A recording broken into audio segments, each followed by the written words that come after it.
एक गांव में एक बूढ़ी अम्मा अपने दो बेटों के साथ रहती थी। बूढ़ी अम्मा अपने दोनों बेटों से बहुत प्यार करती थी, पर छोटे वाले की तबीयत क्या इन दिनों खराब चल रही थी। उसे काफी तेज बुखार हो गया था और बुखार उतरने का नाम ही नहीं ले रहा था। बूढ़ी अम्मा ने तमाम कोशिशें कर ली थी। उसने बड़े हकीम से भी उसको दिखाया, खूब सारी जड़ी बूटियां भी पिलाई, पर कोई फायदा नहीं हुआ।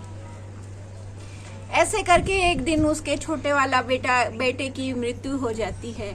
उससे बूढ़ी अम्मा को बहुत सदमा लगता है और बूढ़ी अम्मा सारे दिन रोती ही रहती है। ऐसे करते करते काफी दिन बीत जाते हैं, जबकि बड़ा वाला बेटा बोलता है, अम्मा अपनी सेहत का ध्यान रखा करो, अब जो छोटा गया वो तो वापस आएगा नहीं। पर बूढ़ी अम्मा अपने बेटे से बहुत प्यार करती थी, इसीलिए उसको याद कर करके रोती रहती थी। एक दिन क्या होता है, बूढ़ी अम्मा अपने घर के बाहर बैठी रहती है आंगन में और ऐसे मुंह के हाथ लगा के जोर जोर से रोती रहती है अपने बेटे को याद करके। इतने में ही रास्ते के यहाँ से एक आदमी जाता है और वो उस अम्मा को देख के सोचने लग जाता है कि ये अम्मा इतनी जोर जोर से क्यों रो रही है, क्यों ना इससे पूछा जाए। उस आदमी ने जब अम्मा से बोला, अम्मा अम्मा क्यों रो रही हो, तो अम्मा को ऐसे लगा कि जैसे उसके छोटे बेटे ने ही उसको आवाज दी है। उसने तुरंत अपनी आंखों से हाथ हटाया और रोती हुई आवाज में बोली, अरे मेरा हरी वापस आ गया बेटा। इतना सुन के उस आदमी ने दिमाग लगाया। वो आदमी बड़ा चालाक था, उसने दिमाग लगाया, अरे वाह, ये बुढ़िया तो शायद मुझे अपना बेटा समझ रही है। लगता है मुझे इसके घर से कुछ न कुछ तो जरूर से मिल जाएगा। इतना कह के वो बूढ़ी अम्मा के पास जाता है। वो इतनी बातें वो अपने मन में ही सोचता है और वो बूढ़ी अम्मा के पास जाता है। बोला, हाँ अम्मा, मैं तुम्हारा हरी तो नहीं हूँ, पर मैं उसका दोस्त हूँ। जैसे ही वो आदमी घर के आंगन में जाता है तो घर के अंदर, कमरे के अंदर उसके बेटे हरी की फोटो लगी हुई रहती है और उसके ऊपर हार चढ़ा हुआ रहता है। वो आदमी बड़ा चालाक था और सारी बातें समझ जाता है कि बूढ़ी अम्मा किस चीज से दुखी है। वो उसको तुरंत ऐसे बोलता है कि मैं स्वर्गलोक से आया हूँ। अम्मा, तुम्हारा बेटा जो है वो हरी वहां पे बकरियां चराता है और काफी परेशान है, क्योंकि वो अभी अभी मरा है ना। थोड़े दिनों बाद में तो उसका प्रमोशन हो जाएगा और वो अच्छे से रहने लग जाएगा, पर अभी तो उससे थोड़ा काम करवाया जा रहा है, देखा जा रहा है कि वो ढंग से काम करता है या नहीं करता। अम्मा इतना सुनते ही रोने लग जाती है और वो बोलती है कि क्या तुम मेरे हरी का ध्यान रखोगे। बोले, हाँ माँ, मैं जरूर से उसका ध्यान रखूंगा। अब माँ तो माँ होती है, चाहे वो जानवर की हो चाहे इंसान की हो, वो अपने बच्चे से बहुत प्यार करती है। अम्मा को ये बात समझ में नहीं आती कि जो एक बार स्वर्गलोक चला जाता है वो वापस नहीं आता। अम्मा को चीजें तो सारी पता थी, पर बेटे के प्यार में वो अंधी हो गई। अब अम्मा ने क्या किया, उस आदमी को अपने घर में जो गहने रखे थे, कुछ पैसे थे, कुछ गहने थे, वो लाके उसको दे दिए। कुछ कपड़े लाके दे दिए और खूब सारी मिठाई वगैरह जो भी घर में सामान रखा था खाने पीने का, वो लाके पोटली बना के और उसको दे दी। और अम्मा ने कहा, मेरे बेटे को ये मोतीचूर के लड्डू बड़े पसंद थे, मैं रोज उसकी याद में 2 लड्डू बनाती हूँ और बहुत सारे लड्डू इकट्ठा हो गए हैं। तुम जब मेरे बेटे से मिलो तो ये लड्डू उसको जरूर से देना और बोलना तुम्हारी माँ तुम्हें बहुत याद करती है। अब आदमी को तो बड़ा लालच आ गया। आदमी ने सोचा, आज तो अच्छी मुर्गी हाथ लग गई। वो तुरंत सारी पोटली लेके, कपड़े वपड़े जो अम्मा ने उसको सामान दिया वहां से लेके चलता बना और जाते जाते बोलने लग गया, हाँ अम्मा, मैं हरी से सारी बातें कह दूंगा और आपका प्यार भी हरी को दे दूंगा। अम्मा ने अपने आंसू पोंछे और थोड़ा सा मुस्कुराई। थोड़ी सी मन में तसल्ली थी कि भाई हाँ, मेरा बेटा चाहे स्वर्ग लोक में ही है पर खुश तो है। तो उसका बड़ा बेटा आ जाता है और अम्मा के चेहरे पे मुस्कान देखते ही वो समझ जाता है कि आज अम्मा को क्या हुआ। आज तो अम्मा थोड़ी खुश दिखाई दे रही है। तो वो अम्मा के पास जाके बोलते हैं, अम्मा क्या बात हुई। अम्मा ने सारी चीज उसको बताई तो बड़े बेटे के समझ में आ गई कि ऐसा कोई भी नहीं है, स्वर्ग लोक में जाने के बाद में कोई भी वापस नहीं आता है, जरूर अम्मा को किसी ने बेवकूफ बनाया है। अब वो अम्मा को बोलता है कि अम्मा तुम्हारे बेटे के पास कोई नहीं गया है, क्योंकि स्वर्ग लोक में जाने के बाद में वापस कोई भी नहीं आता, उसने तुम्हें बेवकूफ बनाया है। अम्मा फिर से रोने लगी और रोते रोते और अम्मा रोने लग जाती है और रोते रोते बोलती है कि तुम तो मेरी बात पे विश्वास ही नहीं कर रहे हो। बड़ा बेटा वहां से चल पड़ता है कि देखता हूँ कि ज्यादा दूर वो नहीं गया होगा। थोड़ी ही दूर वो वहां पे देखता है आसपास में जाके, तो उसको वो व्यक्ति दिखाई दे जाता है जो कि उसकी अम्मा से सामान और कपड़े पोटली वगैरह जो लेके गया था, वो व्यक्ति अम्मा को दिखाई दे जाता है।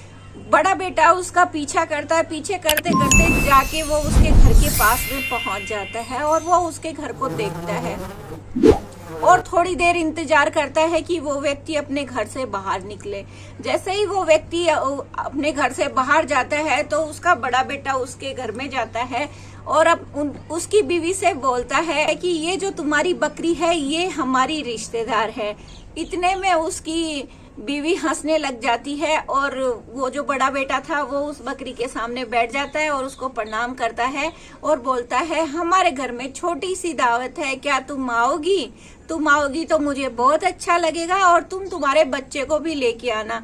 इतना सुनते ही उस आदमी की जो बीवी होती है, उस चोर की जो बीवी होती है, वो हंसने लग जाती है और सोचती है कि ये बड़ा बेवकूफ है, बकरी भी किसी की रिश्तेदार होती है क्या?